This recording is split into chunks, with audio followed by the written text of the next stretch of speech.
Salam jumpa.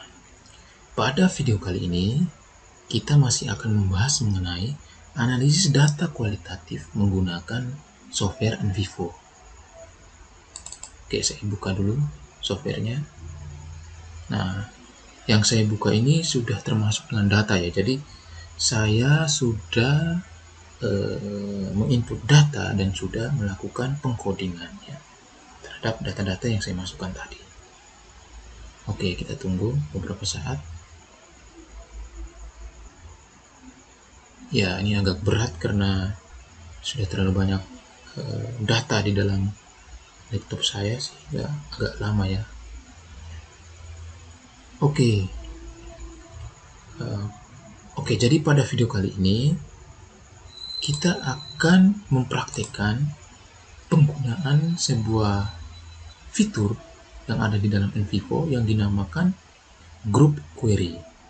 Nah, Group Query ini letaknya ada pada menu Explore. Ya, ini Explore, Create, Explore, lalu Query, lalu Group. Nah, kita buka. Nah, ini Group Query. Nah, fungsi dari Group Query ini adalah untuk memperlihatkan kepada kita keterkaitan antara satu item dengan item yang lainnya, atau dengan beberapa item yang lainnya, atau beberapa item dengan beberapa item yang lain. Nah, item-item itu bisa berasal dari coding, bisa berasal dari attribute value, bisa berasal dari relationship, bisa berasal dari see also links, bisa berasal dari map items, atau bisa berasal dari map. Nah, untuk contoh pada video kali ini, saya hanya akan menggunakan item pada files dan juga codes atau coding. Nah, kita akan melihat bagaimana keterkaitan antara item yang ada pada files dengan item yang ada pada codes atau coding. Oke, kita mulai. Saya masuk pada menu Explore, lalu menu Query, lalu Group. Nah, sudah muncul kotak dialog seperti ini, lalu kemudian saya pilih item coding ya. Item coding, lalu scope-nya saya pilih selected item. Nah, di sini saya akan melakukan atau menghubungkan files dengan code-nya ya, files dengan code-nya. Jadi di sini saya pilih files. Saya akan pilih semua file ya. Pilih semua file. Oke, jadi file yang saya punya itu adalah file dari berita-berita online ya. Jadi ada 4 file.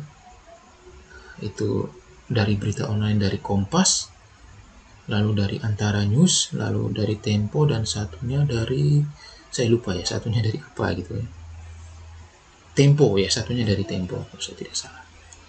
Jadi memang berita-berita online dari dari yang ternama ya, Kompas, Antara News, lalu Tempo. Itu kan berita-berita online yang ternama ya.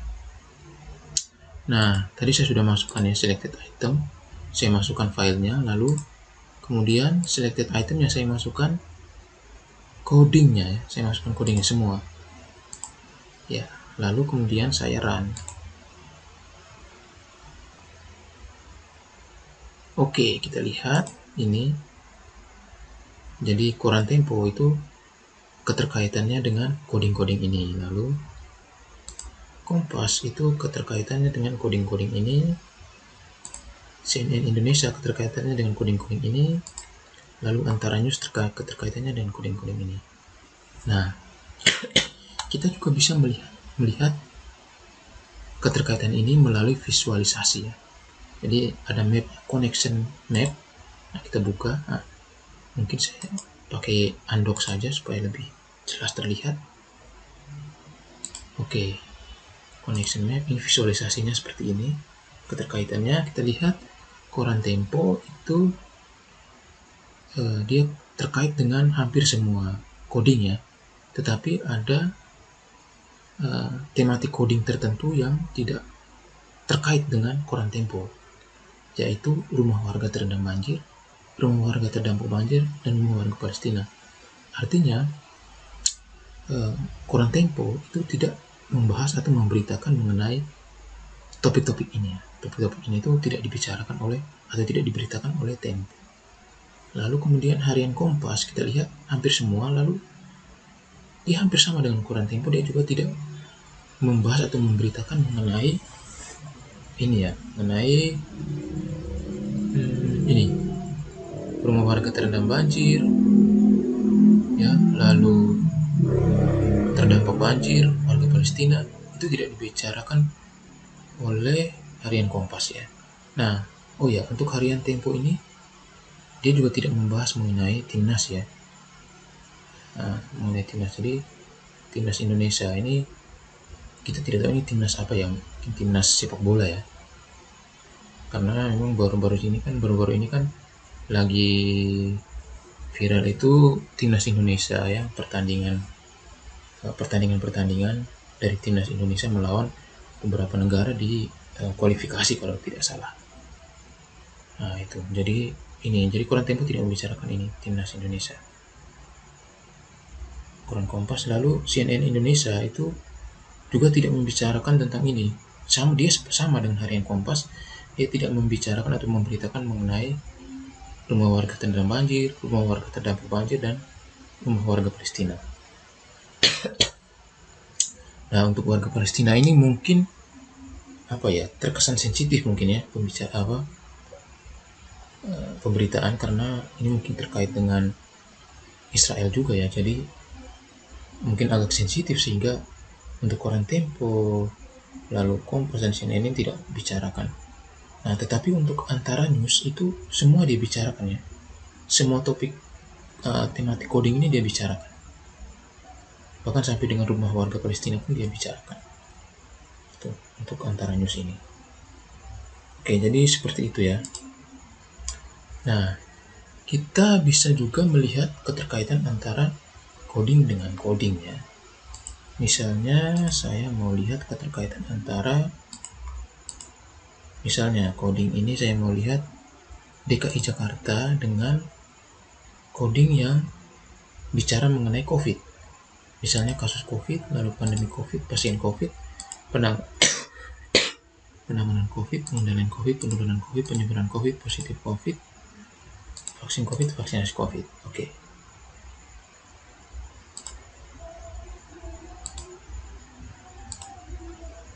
Oh, salah ya. Maaf. Oke, saya pilih eksternal ini, saya ketik item, saya pilih DKI Jakarta, oke. Lalu ini saya pilih yang tentang COVID ya, pandemi COVID, pasien COVID, penanganan COVID, pengendalian COVID, penularan COVID, penyebaran COVID, positif COVID, vaksin COVID, vaksinasi COVID. Oke, lalu share. Oke, ternyata tidak semua topik mengenai COVID ya, yang berhubungan dengan COVID itu terkait dengan DKI Jakarta. Kita lihat connection map-nya. Nah, ini jadi yang terkait dengan DKI Jakarta itu hanya vaksinasi COVID, positif COVID, pandemi COVID, dan kasus COVID. Sedangkan tema-tema lain misalnya penularan COVID, pengendalian COVID, lalu pasien COVID, lalu apa lagi, penyebaran COVID, penanganan COVID, itu tidak terkait dengan DKI Jakarta ya. Tidak terkait dengan DKI Jakarta. Nah, saya mau lihat lagi misalnya DKI Jakarta lagi ya, terkait dengan banjir ya. Karena di sini kan ada topik mengenai banjir ya. Rumah warga terdampak banjir, rumah warga terendam banjir, ada dua ini ya. Oke, jadi mana? Ya ini. Ya. Oke, run. Nah, ternyata tidak terkait ya. Jadi coding DKI Jakarta tidak terkait dengan tema atau tema mengenai banjir tadi ya. Nah, jadi ini menarik karena dia tidak terhubung. Padahal kita tahu bahwa DKI Jakarta ini kan memang daerah yang rawan banjir ya. Tetapi ternyata ketika kita mengaitkan coding DKI Jakarta dengan coding rumah warga terendam banjir dan rumah warga terendam banjir, ternyata tidak memiliki keterkaitan. Nah, itu artinya pemberitaan di media online mengenai dampak banjir terhadap rumah warga itu ternyata tidak berhubungan dengan DKI Jakarta. Jadi kemungkinan berita mengenai banjir ini itu bukan banjir di DKI Jakarta, tapi banjir di daerah yang lain kemungkinannya. Oke, saya kira seperti itu ya video saya kali ini mengenai penggunaan grup query ya yang ada pada software Anvivo. Semoga video saya ini bisa bermanfaat ya. Terima kasih sudah menyaksikan video saya ini.